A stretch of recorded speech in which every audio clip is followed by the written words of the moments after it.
وګورئ دا خلک موږ باندې اعتراضونه کوي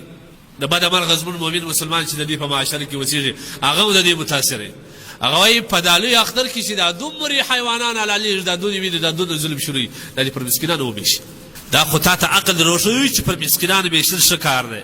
دا هغه عقل په ځای کې راوګرځوي چې دا باید داسې وسي ته به دلته به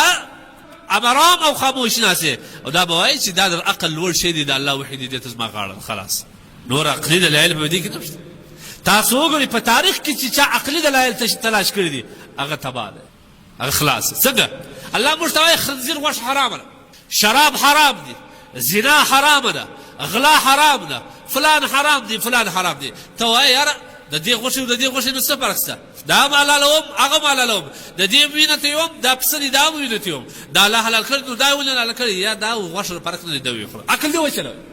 لیکن لاړې تباه شي د خنزیر غوښه دې وخوړل لاړې جهنم مستحق دي ځان جوړ دا په څه شي باندې په عقل باندې الله په وحي کې به عقل نه چلوي دا نو ولي دا لفظ ولي به د الله په وحي کې راوړي دا خطرناک شی دی الله وایي شراب مه څښه دا مو بدي دا مو بدي دا خلاص دي زه ځم ډاکټر ته ډاکټر ماته څه نه لګي دماغ مې اراموي نشه کوي نو دا ما نشه کوي عقل چلوي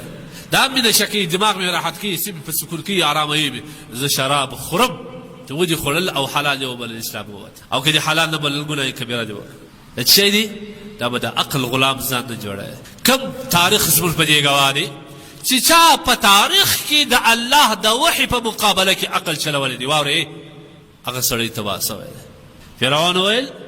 دا جایداد دا مځکې دا فوج دا جایداد دا ټول زما دي دا ماڼۍ زما ده انا ربکم الاعلی نو زه غټ رب یم عقل یې وچلوی